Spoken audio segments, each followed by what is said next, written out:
Comencemos pues leyendo el primer versículo de este capítulo 8 del segundo libro de Samuel. Después de esto, aconteció que David derrotó a los filisteos y los sometió, y tomó David a Metegama de mano de los filisteos. Las palabras después de esto en este versículo se refieren al tiempo después que Dios hizo su pacto con David. David ahora se está estableciendo completamente en el reino y vemos que ha tenido una gran victoria sobre los filisteos. Eran los enemigos perpetuos e inveterados de Israel. David los desterró no solo de la tierra de Israel, sino también de las tierras limítrofes. Extendió los límites de Israel porque los filisteos habitaban en una gran sección de esa tierra, especialmente en la parte sureña. También hizo lo mismo con otros enemigos. Leamos ahora los versículos 2 hasta el 4 de este capítulo 8 del segundo libro de Samuel.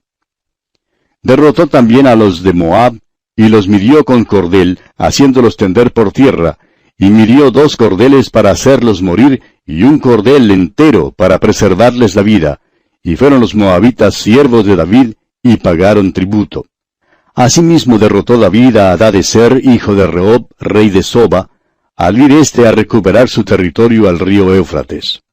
Y tomó David de ellos 1,700 hombres de a caballo, y 20,000 hombres de a pie, y desjarretó David los caballos de todos los carros, pero dejó suficientes para 100 carros. El reinado de Hadadezer, rey de Soba, tenía un límite que se extendía hasta el río Éufrates. Se nos dice que David tomó mucho de él. David acabó con todo menos unos pocos caballos. Ahora, en el libro de Deuteronomio, Dios dio una ley para los reyes, y era que los reyes no debían multiplicar para sí mismos caballos ni esposas. Ahora David multiplicó para sí mismo mujeres, pero Salomón multiplicó para sí mismo caballos y mujeres. En este versículo 4, evidentemente David trata de seguir las instrucciones del Señor en este asunto en cuanto a los caballos. No pensamos entrar en mucho detalle aquí en este capítulo. Para quienes les gusta explorar nuevas regiones y nuevas tierras, creemos que disfrutarán de un estudio de este capítulo, especialmente con un mapa de la región en la mano. Verán las diferentes regiones en las cuales David entró. Extendió los límites de Israel. Los extendió al sur y al oriente, en la tierra de los moabitas. Extendió también la frontera en el norte, donde vivían los sirios de Damasco. A David le fue posible tomarlos. Por tanto, tenemos que Siria, Moab, Amón, los filisteos y los amalecitas, todos llegaron a ser súbditos de David. Leamos pues el resto del capítulo, comenzando con el versículo 5 hasta el versículo 14 ahora. Y vinieron los sirios de Damasco para ayudar a Hadadezer, rey de Soba. Y David hirió de los sirios a 22,000 hombres. Puso luego David guarnición en Siria de Damasco, y los sirios fueron hechos siervos de David, sujetos a tributo. Y Jehová dio la victoria a David por donde quiera que fue. Y tomó David los escudos de oro que traían los siervos de Hadadezer y los llevó a Jerusalén. Asimismo de Beta y de Berotai, ciudades de Hadadezer, tomó el rey David gran cantidad de bronce. Entonces, oyendo Toi, rey de Hamat, que David había derrotado a todo el ejército de Hadadezer, envió Toi a Joram su hijo al rey David para saludarle pacíficamente y para bendecirle, porque había peleado con Hadadezer y lo había vencido, porque Toi era enemigo de Hadadezer. Y Joram llevaba en su mano utensilios de plata, de oro y de bronce, los cuales el rey David dedicó a Jehová con la plata y el oro que había dedicado de todas las naciones que había sometido, de los sirios, de los moabitas, de los amonitas, de los filisteos, de los amalecitas, y del botín de Hadadezer, hijo de Rehob, rey de Soba. Así ganó David fama. Cuando regresaba de derrotar a los sirios, destrozó a 18,000 edomitas en el valle de la Sal. Y puso guarnición en Edom, por todo Edom puso guarnición, y todos los edomitas fueron siervos de David. Y Jehová dio la victoria a David por donde quiera que fue.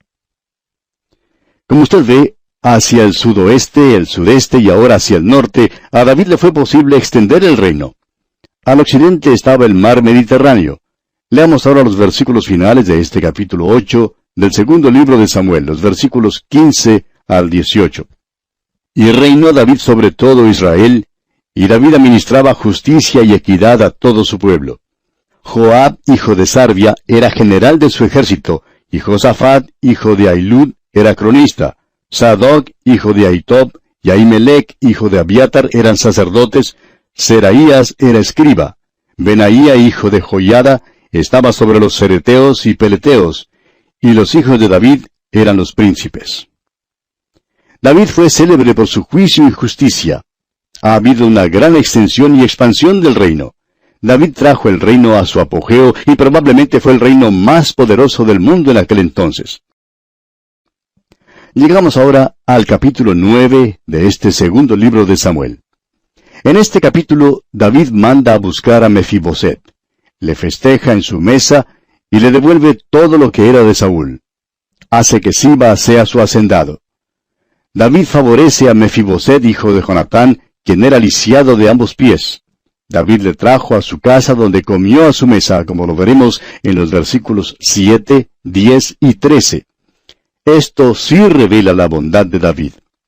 Este capítulo 9 nos revela una de las historias más bellas de las Escrituras. Es una historia que revela cuán gran hombre era David en verdad. Hay tantos sucesos buenos en la larga vida de David, empezando desde que él era joven pastor y cuando dio muerte al gigante, hasta cuando llega a ser sabio por medio de la experiencia. Este hombre que pudo escribir «Jehová es mi pastor, nada me faltará». En este capítulo 9, pues, vamos a considerar uno de los tantos sucesos buenos en la vida de David. El capítulo 9 relata la historia de Mefiboset. Mefiboset, como usted recordará, era hijo de Jonatán y nieto de Saúl. Es importante aquí recordar los hechos en cuanto a Saúl. Había sido enemigo cruel y amargo de David. A la muerte de Saúl, David empezó a juntar sus fuerzas. Según la costumbre oriental de aquel entonces, un nuevo rey naturalmente mataba a todos los contendores al trono de la dinastía anterior. Cualquier pretendiente era quitado mediante la ejecución. Eso protegería al nuevo rey de cualquier amenaza. Según el código de aquel entonces, David habría sido justificado en ejecutar a cualquiera que fuera descendiente de Saúl. Y créanos, amigo oyente, que David no sentía ningún remilgo en cuanto a hacer tales cosas, aún a sus seguidores. ¿Qué le parece, por ejemplo, la historia de Urías Eteo? Pues bien, Jonatán y Saúl habían muerto en la misma batalla. Ahora, Jonatán tenía un hijo que había sido escondido por miedo de que David lo hallara y lo matara. El nombre de este muchacho era Mefiboset. A David le sería posible establecer más firmemente su trono si daba muerte a este muchacho y así quitaba el último vestigio de peligro. Siba, siervo de Saúl, le reveló el escondite de Mefiboset y David lo podría haber matado fácilmente. Pero veamos lo que ocurre. Leamos los primeros 6 versículos de este capítulo 9 del segundo libro de Samuel. Dijo David, ¿ha quedado alguno de la casa de Saúl, a quien haga yo misericordia por amor de Jonatán? Y había un siervo de la casa de Saúl que se llamaba Siba, al cual llamaron para que viniese a David. Y el rey le dijo, ¿eres tú Siba? Y él respondió, tu siervo. El rey le dijo, ¿no ha quedado nadie de la casa de Saúl, a quien haga yo misericordia de Dios? Y Siba respondió al rey, aún ha quedado un hijo de Jonatán, lisiado de los pies. Entonces el rey le preguntó, ¿dónde está? Y Siba respondió al rey, he aquí está en casa de Maquir, hijo de Amiel, en Lodebar. Entonces envió el rey David, y le trajo de la casa de Maquir, hijo de Amiel, de Lodebar. Y vino Mefiboset, hijo de Jonatán, hijo de Saúl, a David, y se postró sobre su rostro, e hizo reverencia. Y dijo David, Mefiboset. Y él respondió, he aquí tu siervo. Ahora, cuando Mefiboset se presentó ante David, esperó recibir la pena de muerte. Se postró sobre su rostro, pero David lo llamó por su nombre y le habló bondadosamente. Este muchacho le respondió a David diciéndole, he aquí tu siervo. Y veamos lo que dice David aquí en el versículo 7. Y le dijo David, no tengas temor, porque yo la verdad haré contigo misericordia por amor de Jonatán tu padre, y te devolveré todas las tierras de Saúl tu padre, y tú comerás siempre a mi mesa. ¡Qué cosa más bondadosa! ¿No le parece, amigo oyente? David mitigó los temores del hijo de Jonatán y le mostró bondad, le devolvió su herencia y le dio un lugar permanente en la mesa del rey. Y dice el versículo 8 de este capítulo 9 del segundo libro de Samuel, y él inclinándose dijo, ¿quién es tu siervo para que mires a un perro muerto como yo? Fíjese usted en la reacción de Mefiboset a todo esto. Si él hubiera sido hijo de David, estando Saúl en el trono, es más que seguro que habría sido muerto. Sería una cosa muy diferente. Pero David le dijo a Mefiboset, tú eres Mefiboset, hijo de Jonatán, te mostraré bondad. Continuemos con los versículos 9 y 10. Entonces el rey llamó a Siba, siervo de Saúl, y le dijo, todo lo que fue de Saúl y de toda su casa, yo lo he dado al hijo de tu señor. Tú pues le labrarás las tierras, tú con tus hijos y tus siervos, y almacenarás los frutos, para que el hijo de tu señor tenga pan para comer. Pero Mefiboset, el hijo de tu señor, comerá siempre a mi mesa. Y tenía Siba 15 hijos y 20 siervos. Esa era mucha gente para alimentar, de modo que la propiedad y las tierras de Saúl que habían pertenecido a Mefiboset le fueron devueltas. Justamente le pertenecían a él, y David se cerciora de que él las reciba. Continuemos con los versículos 11 hasta el 13 de este capítulo 9 del segundo libro de Samuel. Y respondió Siba al rey, conforme a todo lo que ha mandado mi señor el rey a su siervo, así lo hará tu siervo. Mefiboset, dijo el rey, comerá a mi mesa como uno de los hijos del rey. Y tenía Mefiboset un hijo pequeño que se llamaba Micaía, y toda la familia de la casa de Siba eran siervos de Mefiboset. Y moraba Mefiboset en Jerusalén, porque comía siempre a la mesa del rey, y estaba lisiado de ambos pies. Este es uno de los actos nobles que David hizo. En el caso de Abigail hizo lo mismo. Cuando su esposo, cuyo nombre significa necio, lo insultó, David le salvó la vida. Ahora lo que David hizo por Mefiboset fue algo maravilloso. Pero hay otras lecciones impresionantes aquí que en realidad son grandes verdades espirituales que debemos mirar con atención. En primer lugar, un hijo de Dios debe reconocer que él también es cojo.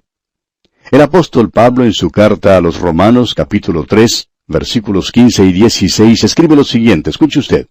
Sus pies se apresuran para derramar sangre, quebranto y desventura hay en sus caminos. Ese es el informe de la clínica de Dios en cuanto a la raza humana. Todos nos hemos descarriado, nuestros pies nos descarrían. Y el profeta Isaías en el capítulo 53 de su profecía, dice en el versículo 6, todos nosotros nos descarriamos como ovejas, cada cual se apartó por su camino, mas Jehová cargó en él el pecado de todos nosotros. Luego el escritor del libro de Proverbios dice allá en el capítulo 16, versículo 25, hay camino que parece derecho al hombre, pero su fin es camino de muerte. Nuestros pies nos meten en apuros, amigo oyente. Es muy interesante la manera en que el alma y los pies están tan contiguamente unidos en las Escrituras. Ahora David, acordándose que tenía un cojo que comía a su mesa, escuche usted las palabras que él dice en el Salmo 56, versículo 13. Dice, porque has librado mi alma de la muerte y mis pies de caída, para que ande delante de Dios en la luz de los que viven. Luego en el Salmo 73, versículo 2, dice David, en cuanto a mí, casi se deslizaron mis pies, por poco resbalaron mis pasos. David sabía, amigo oyente, lo que era tener los pies lisiados. En el Salmo 116, versículo 8 leemos, pues tú has librado mi alma de la muerte, mis ojos de lágrimas y mis pies de resbalar. Considerando todo lo que David ha dicho, debemos concluir que en verdad somos cojos ante Dios. La filosofía moderna presenta otra descripción del hombre. Alguien de teología liberal dijo una vez que Cristo vino para revelar los esplendores del alma humana. Pero Dios mismo dice allá en Jeremías capítulo 17, versículo 9, engañoso es el corazón más que todas las cosas y perverso. ¿Quién lo conocerá? Porque de dentro del corazón de los hombres salen los malos pensamientos. Y este es un verdadero revoltijo de malas cosas. No se puede contar con nada bueno que provenga de la naturaleza humana, amigo oyente. El apóstol Pablo pudo decir allá en su carta a los Romanos capítulo 7, versículo 18, y yo sé que en mí, esto es, en mi carne, no mora el bien, porque el querer el bien está en mí, pero no el hacerlo. Pablo no tenía ninguna confianza en la carne. La ley es condenación. El mismo Señor Jesucristo dijo allá en el Evangelio según San Juan capítulo 14, versículo 6, Jesús le dijo, yo soy el camino, y la verdad y la vida. Nadie viene al Padre sino por mí. Cuando llegamos al Padre así, amigo oyente, de esta manera, entonces Él nos recibirá. Ahora hay otra cosa más aquí en esta historia que es asombrosa. David extendió bondad hacia Mefiboset por amor de Jonatán, y no por amor de Mefiboset. Pero bueno, dejaremos la consideración de este aspecto para nuestro próximo programa, Dios mediante, porque nuestro tiempo por hoy ha llegado a su fin. Será pues, hasta entonces, amigo oyente, que las bendiciones del Señor sean su mayor herencia, ahora y siempre. Continuamos hoy considerando la historia de David y Mefiboset. Y decíamos en nuestro programa anterior que lo que David había hecho por Mefiboset era maravilloso. Pero que hay también otras lecciones impresionantes aquí que en verdad son grandes verdades espirituales que debemos mirar con atención. Y en primer lugar dijimos que un hijo de Dios debe reconocer que él también es cojo. Ahora hay otro aspecto más aquí en esta historia que es asombroso. David extendió su bondad hacia Mefiboset por amor a Jonatán, y no por amor a Mefiboset. En verdad no había conocido al muchacho nunca antes.